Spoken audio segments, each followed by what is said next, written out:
நாளைக்கான வீடியோக்குரிய ஒரு சூப்பரான பயங்கர ஃபன்னான ப்ரோமோ ரிலீஸ் பண்ணியிருக்காங்க. வீடியோக்குள்ளே போகிறதுக்கு முன்னாடி நம்ம சேனலில் லைக் அண்ட் சப்ஸ்கிரைப் பண்ணிவிட்டு சப்போர்ட் பண்ணுங்கள். வீடியோ வந்துட்டு செம காமெடியாக இருக்குங்க. ஃபஸ்ட்டு சீனில் வந்துட்டு அப்படியே சவுந்தரபாண்டி ஒடிஞ்சு போய் படுத்து கிடக்காரு.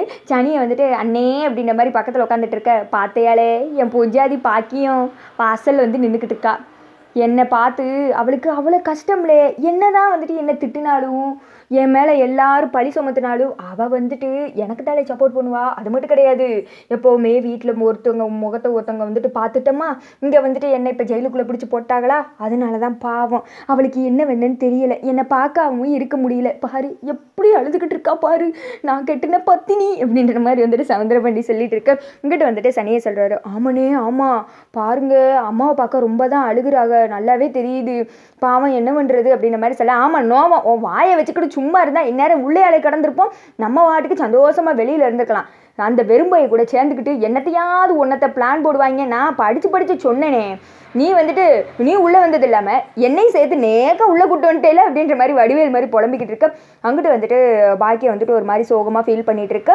இந்த திக்கா வந்துட்டு இசைக்கு அப்புறம் முத்துப்பாண்டி சண்முகம் எல்லாம் உட்காந்துட்டு இருக்காங்க. இங்கே பாரத்தை நீ கஷ்டப்படுறத பார்க்க முடியல, போய் அவரை பார்க்கணுன்னா பார்த்துட்டு வா, நாங்கள் இங்கே தானே இருந்துக்கிறோம், நீ உள்ளே போய் பார்த்துட்டு வா அப்படின்ற மாதிரி சொல்ல. இசைக்கு சொல்கிறாங்க, ஆமத்த ஏன் அத்தை இப்படி வருத்தப்பட்டுக்கிட்டு இருக்க, உன்னோட கஷ்டம் என்னன்னு புரியுது. என்னதான் அவர் மற்ற எல்லாருக்கும் கெட்டவர்களாக இருந்தாலும் உங்களுக்கு வீட்டுக்காரராச்சுல மனசு கஷ்டம் இருக்கத்தானே செய்யும். இப்படியே அழுதுட்டு எவ்வளோ நேரம் தான் இங்கேயே நிற்க போகிற, போய் பார்க்குறதா இருந்தால் பார்த்துட்டு வாப்போ, அவருக்கு கொஞ்சம் ஆறுதலாக இருக்கும்ல அப்படின்ற மாதிரி சொல்ல. பார்த்தியா அத்தனை வேலை இழுத்துட்டு என் முஞ்சாது எனக்காக வாசலில் வந்து காத்து கிடக்காளே, இப்போ பாரு அப்படியே அழுதுகிட்டு என்னங்கன்னு ஓடி வரப்போறா பாரு. ஏன்னா என்னை விட்டு பிரிஞ்சு அவளால் இருக்க முடியாதுலே சனி அப்படின்ற மாதிரி சொல்ல. ஆமாம் பார்த்தாலே தெரியுது அப்படின்ற மாதிரி சொல்ல. என்னத்தை தெரியுது, ஓம் மொஞ்சாதியும் தான் இருக்காளே, உன்னை பார்க்க வராட்டியும் பரவாயில்ல, இவ கூட சேர்ந்து உன்னை போட்டு வேற கொடுத்துக்கிட்டா. அது மட்டும் கிடையாது, இப்போ சந்தோஷமாக வீட்டில் ஆன படுத்து தூங்கிட்டு இருப்பா அவரு, அவளுக்கு வேற என்ன வேலை. அவள் மட்டும் இவங்க கூட செட்டு சேராமல் இருந்திருந்தா இந்நேரம் நம்ம பொழப்பு நல்லா இருந்திருக்கு. இப்போ சிரின்னு சிரிக்கி அப்படின்ற மாதிரி சொன்னதுமே என்னன்னே பண்ணுறது, அந்த சிரிக்கி மக இப்படி பண்ணுவான் நானே எதிர்பார்க்கலையே அப்படின்ற மாதிரி சொல்ல. ஆமாம் இப்போ சொல்லு, பொண்டாட்டி எந்த நேரத்தில் என்ன செய்வான்னு ஒன்றும் யோசனை இல்லாமல் நீ வாட்டுக்கு அலைஞ்சிட்டு அப்போ நீ அவளை புரிஞ்சு வச்சுக்கிட்டது அவ்வளோதான். ஆமாம் என் கூட இத்தனை வருஷம் இருந்துட்டு என்னையே புரிஞ்சுக்கல, நீ அவளை எங்கே புரிஞ்சு வச்சிருக்க போகிற வெறும்பையில, ஆனால் என் பொண்டாட்டியை பாருல அப்படின்னு சொல்லிட்டு இருக்க. அங்கிட்டு வந்துட்டு திடீர்னு பாக்கியம் பொங்கி அழ ஆரம்பிச்சிடுறாங்க.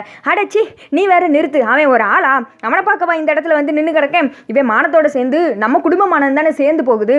அவன் என்ன சத்தியத்துக்கும் கட்டுப்பட மாட்டான், சாமிக்கும் கட்டுப்பட மாட்டான், அவன்லாம் ஒரு மனுஷனா, அவனுக்காக நான் எதுக்கு கவலைப்பட போகிறேன். என்ன பிள்ளையை கொடுத்தா அவன் புருஷன் ஆயிடுவானா, எனக்கும் வந்துட்டு ஒழுங்கான புருஷனாக இருந்தது கிடையாது, பிள்ளைகளுக்கும் ஒரு நல்லது பிள்ளை சொல்லி வளர்த்ததும் கிடையாது.